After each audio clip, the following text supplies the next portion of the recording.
Welcome to another episode of the Real Estate of Things podcast. Back to back this week, you get to see my good friend Daniel Angel of Apex Development Group. Daniel, thank you for joining me for another episode. Hey, Dalton. Thank you again. Thanks for having me again for this second one. Absolutely. So, we unpacked a lot last week, and we're going to hit the ground running here. So before we dive into a little more of the business, and I really want to spend some time talking about the Atlanta market, talk to me a little bit about a day in the life of Daniel at Apex. What's your what's the role? What are you responsible for there? What's it look like? All right. Sure. Of course. There's a lot to it. Obviously, as I told you before, we're two business partners, and we thankfully have a great team with us now. So today, my role doesn't have a name, but I'm pretty much in charge of co-leading the company with my business partner. But my day-to-day has more like the finance, structuring, and investor relations, capital markets kind of thing. So corporate finance and capital markets, it's pretty much how we internally call it. And then I help out with the construction team also. So normal day for me would have a lot of Excel, a lot of numbers, and pretty much a lot of communication with the construction team, with investors, and obviously with our accounting team for reporting and distributions and stuff like that. Got it. It definitely, knowing some of your background from the last episode, working on the private equity side, having some more institutional real estate background, that helped give the structure and skills to be one of two people steering the ship of a relatively sizable and successful group. Yeah. Of course, yeah. Obviously, it's been a great journey from the entrepreneurial side because it's not only that to it, and it's been challenging in a way in terms of understanding that it's not only what you do back in your desk and back in the office from your computer, but a lot of feet in the ground and out in the field in the job sites with the construction team, subcontractors, and everyone that has to do with the renovations or the construction part and piece. So putting all that together and today seeing it growing into a solid team both in the States and in Colombia. Because I don't know if you remember, but we do have part of our team back in Colombia.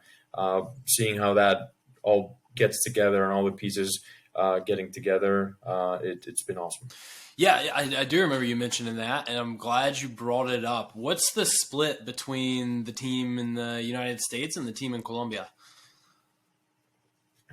Yeah, so we don't have like fine line. There's more like grays to it, but essentially it's whoever doesn't really have to be in the States to do their job, they'll be back in Colombia. So today we're about 60% Colombia, 40% in terms of headcount, 40% US. Got it. Yeah, that's a good balance. And one of the things I love is that there's barely a time zone difference, right? What is it? Is it hour off of East? Right now we're same time. So whenever we're an hour ahead for like during the summer and whatnot, then we're an hour ahead of them. Other than that, we're same time zone. So yeah, that's great also. That crazy, I will put out an opinion here, that crazy ridiculous daylight savings time that throws a wrench in everything. And then we have one state of the union that doesn't observe it. So you have one state that's kind of not on Pacific time all over the place. We need a more firm movement to get rid of that, just so we can stop being so confusing and no fun. But it's and I know shame on me. We've been to Cartagena a handful of times, and as you and I were talking, got to get out and about and explore Bogota, Medellin, so much more that we haven't, which I'm excited. That means there's more fun to explore ahead. But it is, I know at least out of Atlanta, I fly Delta, so shout out to Delta for being a spectacular airline. And I imagine you probably fly Delta out of there. I know pre-COVID they had direct flight Atlanta to Cartagena, and it was 4 hours. I imagine it's Mhm. pretty. Is it pretty painless to get down to Medellin?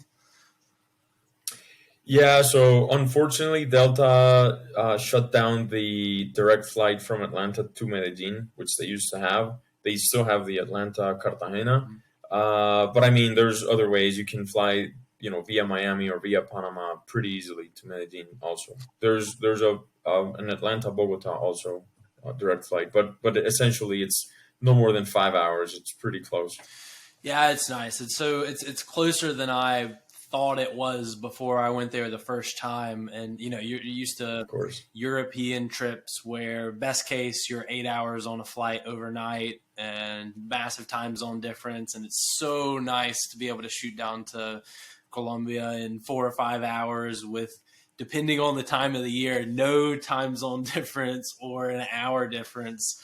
So that's great that you and you're there in Medellin right now, right?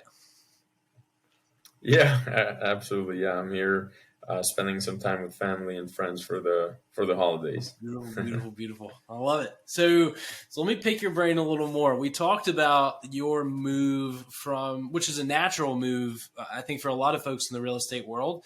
You start out with SFR, or single family housing, and then you move up into more complex things. So for you, was it you and your partner? Was it starting with rehabs, then getting into new construction, then moving into the multifamily side of the fence and rentals, and then moving into the multifamily side of the fence? Was that the progression?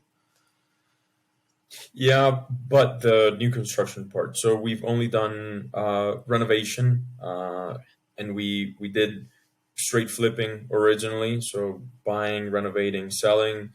Later on, when we started our private equity funds or like our portfolios, we got into the rental portion. We just thought that having individual properties in the SFR space with individual investors would be too risky for them because you don't have like the portfolio advantage of things. So once we raised our two initial funds, we went into the rental portion of it.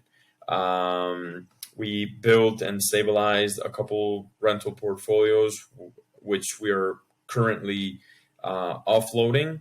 That will run until probably first half of 2022.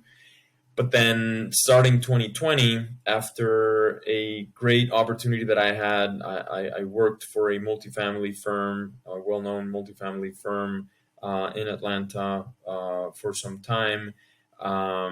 We found that the multifamily could be our next step or a good way to evolve and find like more scale, more opportunities to grow, and obviously understanding the asset class. Clearly, it required us to learn more about equity raising, a little bit more about financing, because the financing groups and the opportunities vary, as well as putting together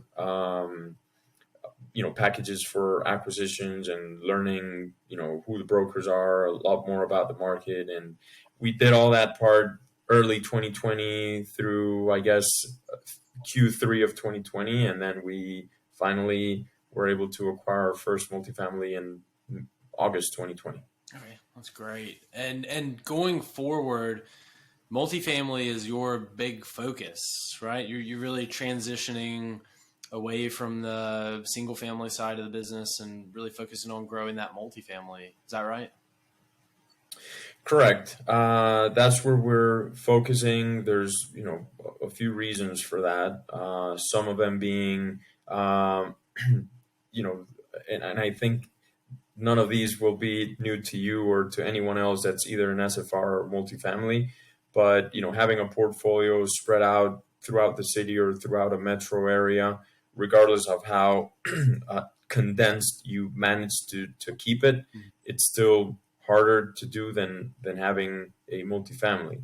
Um, you know, the ability to transact at a larger scale. So it's I'm not going to say that the acquisition process of single family is exactly the same as multifamily. Clearly, acquiring a multifamily has more steps to it, and it's a longer period. But uh, comparing the unit size or the unit count, it's a lot more efficient in the multifamily space, right? Yeah. We never acquired portfolios in single family, so everything that we did was one by one. We grew our single family portfolio up to shy of 80 properties. Um, without counting the renovations and like the flips, which are around 100 properties. But all those were like one at a time, one by one, and that requires a lot of time, a lot of effort, a lot of underwriting and back and forth with agents and whatnot. With multifamily, obviously, you need to underwrite a lot of deals before you can actually pull the trigger and close on one. But once you do so, the unit count helps, your volume and your scale. Yeah. Have there been any big surprises or big lessons learned whenever you look back at moving from single family to multi, or has it just been a beautiful, seamless transition? Do you want the short list or the long list? We got time. A lot. No, I mean, clearly, I mean, it would be naive and kind of like disrespectful for me to say that there's no lessons learned or no bumps in the road. Mhm. There's a lot, but I think our background, our experience, and just we've been always trying to stay humble, stay like focused, and stay like really uh, true to our numbers. Leave our hearts out. Just keep it like really number driven. That has helped. But clearly, there's been a lot of lessons, both in the single family space and the multifamily space. But just to give you an example, once we decided to transition from single to multifamily, and we kind of like drew literally on a board, we just jotted down like what were the things that we needed to learn before we could pull the trigger, and it was like a I don't know 20 item list, and that list kept growing as we kept like checking off up to like 100 items until we could actually pull the trigger on one. It was a small multifamily. The first one we acquired was a 25 unit deal, which we still own. Not a huge deal, but it was like the deal that helped us understand what were we actually doing, Mhm. right? A lot of things to learn. It's been a great drive, a great experience, and we've been able to shift around everything that has come to us, including COVID. But it's been a great experience. But clearly, there's a lot more to whatever you can think starting off. Yeah, that makes sense. You and I caught up offline a bit, and there's a lot of folks who, especially interestingly during COVID, have taken that jump from single family to multifamily. It just seems to be a natural progression, and the efficiencies that you gain via having 25 units. Would you rather have 25 units in one building versus 25 units scattered throughout an entire city? Like there is a significant inefficiency there on the single family side of the fence that the multifamily side helps out. And of course, you have it's not as simple of an equation as that, but boiling it down, there are some great efficiency gains that you have there, and no surprise to hear that even on on my day job side of the fence at Lima One, when I came to the firm in 2015, we were just doing single family, right? We did rehabs, and we had just started lending on rental properties, and it wasn't until early 2017, I think January 2017, that we launched a multifamily product, and my head was spinning because the difference in terminology, the difference in analysis. Whenever you're looking at a multifamily project, or rather, when you're looking at a single family home, you're not necessarily diving deep into employment data. Not a lot of those questions to be asked. On the multifamily side of the fence, that becomes a bigger thing. Like, is it near a military base? Is there kind of a university nearby? How is our businesses leaving the area? Do you have any new businesses coming in? And I think that's a great segue into what I want to spend the last part of our conversation talking about, which is a deep dive into the Atlanta market.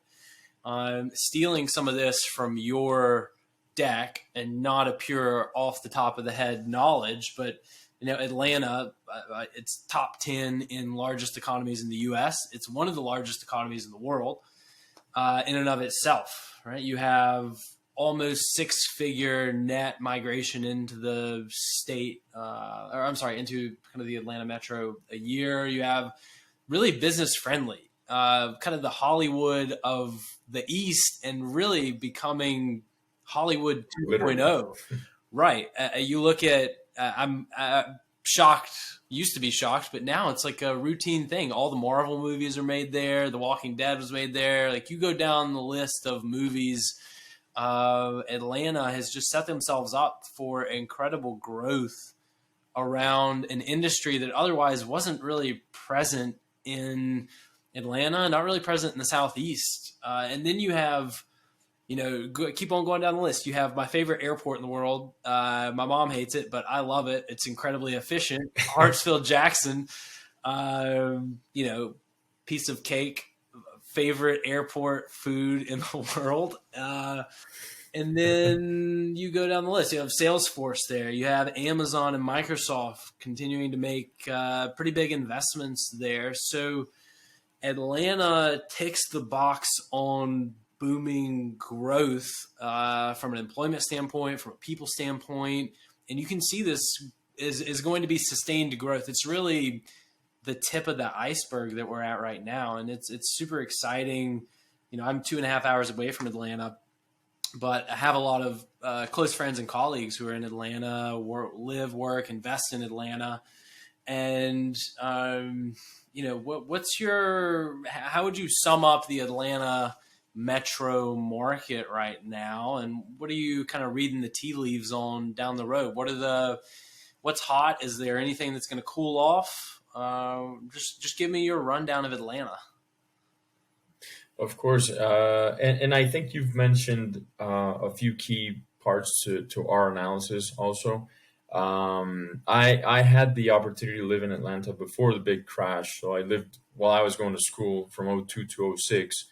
And, seeing what Atlanta is when I came, or what it was when I came back in 2015, which coincidentally, it's kind of like the year where you joined Lima One. Mm-hmm. And when we started investing, what we basically saw back then, and we constantly go back to kind of like do the checks and balances to make sure that it's still the case.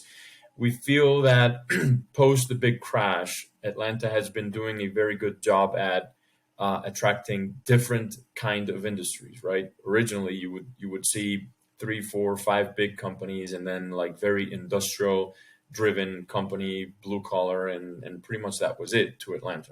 Right now, as you were mentioning, Hollywood 2.0. You also have a lot of the financial companies down here, not necessarily headquarters, because most of them are up in New York or in Chicago, but you see big offices down here for the insurance companies, financial companies, banks, corporate banking, investment banking, which at the end of the day drive a lot more aspects to the economy than only the industrial part, right? Yeah.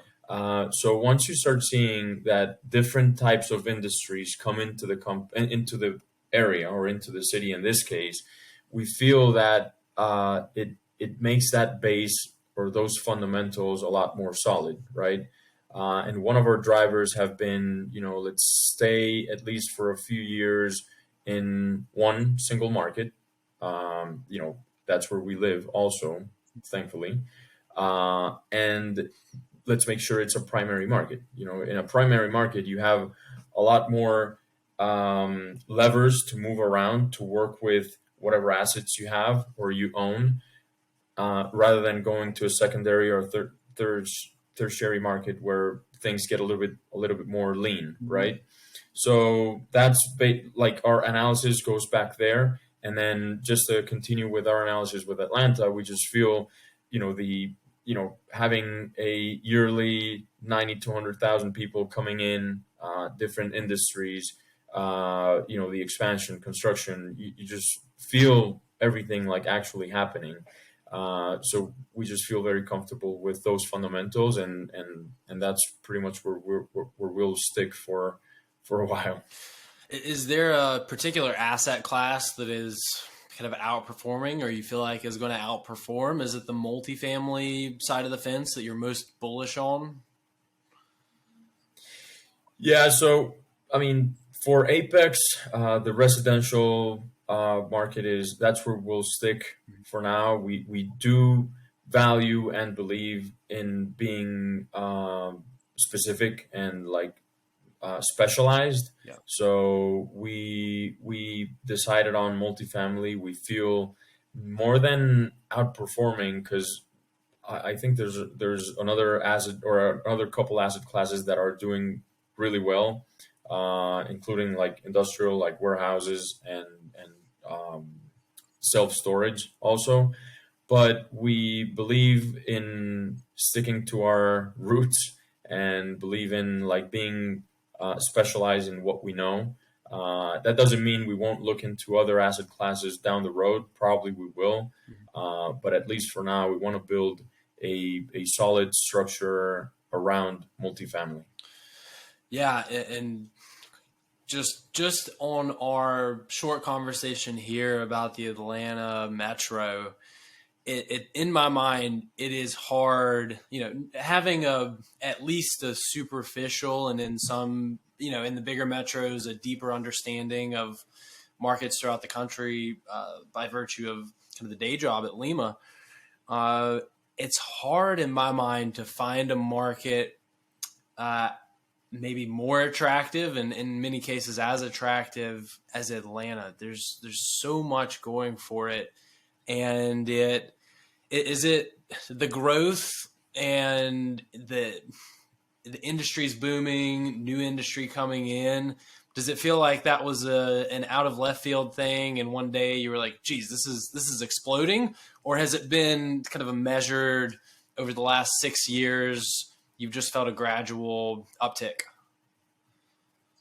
Well, I think that's a great point, and although the last 12 months, I think there has been like a spike. I do believe one of the big things for Atlanta has been the gradual growth, rather than just like a huge growth like you've seen, like we all have seen in L.A., Miami, New York, and whatnot. And just to give you an example, my business partner Daniel Gonzalez, which by the way, his name is also Daniel. He used to live in Miami, and when we met in 2016, one of his bigger challenges was uh, the I don't know if it's uncertainty, but like how hard it was to predict or analyze in a market where you see more spikes. Obviously, there's growth, but there's more spikes. So there's like we think like more opportunities to mess it up rather than in a market where things go a little bit more gradual, but are going, um, I think, a little bit more in a more predictable way. I would cut out the last 12 months where I think it's been just a little bit nonsense for everyone. But other than that, that would be kind of like the picture I would draw for the Atlanta market. Yeah, that sounds spot on, and it feels like tough to peg something, or tough to peg a place as recession proof, but as